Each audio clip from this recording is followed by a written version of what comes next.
Education expo এবং IELTS ও অ্যাশেট প্রজেক্টের ব্যাচসমূহের বিদায় অনুষ্ঠান চাঁপাইনবাবগঞ্জ জেলা প্রতিনিধি মাহিদুল ইসলাম ফরহাদের পাঠানো তথ্য ও ভিডিও চিত্রের ডেস্ক রিপোর্ট। চাঁপাইনবাবগঞ্জ শহরের প্রফেসরপাড়ায় এডুকেশন এক্সপো এবং আইইএলটিএস ও অ্যাশেট এএসএসইটি প্রজেক্টের ইংলিশ ফর ওয়ার্ক -2 এবং ট্যুর গাইডিং -3 ব্যাচসমূহের বিদায় অনুষ্ঠান অনুষ্ঠিত হয়েছে। একই সঙ্গে যাত্রা শুরু করেছে NRS world English education centre. শনিবার 9 মে সকাল 11টায় নবাবগঞ্জ সরকারি কলেজে আয়োজিত অনুষ্ঠানে প্রধান অতিথি হিসেবে উপস্থিত ছিলেন নবাবগঞ্জ সরকারি কলেজের অধ্যক্ষ প্রফেসর ড. সেরাজ উদ্দিন। অনুষ্ঠানে সভাপতিত্ব করেন এনআরএস ওয়ার্ল্ডের উপদেষ্টা এনামুল হক তুফান। অনুষ্ঠানে বিশেষ অতিথি হিসেবে বক্তব্য দেন চাঁপাইনবাবগঞ্জ সরকারি মহিলা কলেজের অধ্যক্ষ প্রফেসর ড.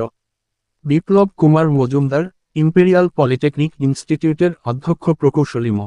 শফিকুল ইসলাম, মাসুদ উল হক ইনস্টিটিউটের প্রধান শিক্ষক রোকসানা আহমদ এবং শাহ নেয়ামতুল্লাহ কলেজের ইংরেজি প্রভাষক নওসাবাহ নেহা।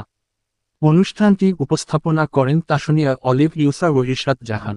স্বাগত বক্তব্য দেন এনআরএস ওয়ার্ল্ডের পরিচালক ইব্রাহিম খলিল নয়ন।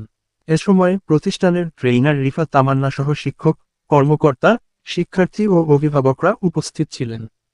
বক্তারা বলেন, বর্তমান প্রতিযোগিতামূলক বিশ্বে ইংরেজি ভাষায় দক্ষতা অর্জন অত্যন্ত গুরুত্বপূর্ণ। আধুনিক ও কার্যকর শিক্ষাপদ্ধতির মাধ্যমে শিক্ষার্থীদের দক্ষ করে গড়ে তুলতে এনআরএস ওয়ার্ল্ড কাজ করবে।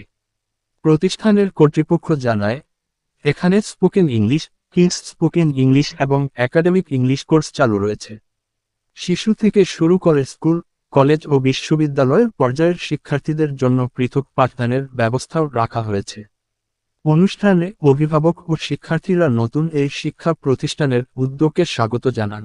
তারা আশা প্রকাশ করেন, এ ধরনের উদ্যোগ চাঁপাইনবাবগঞ্জ ইংরেজি শিক্ষার মান উন্নয়নে গুরুত্বপূর্ণ ভূমিকা রাখবে।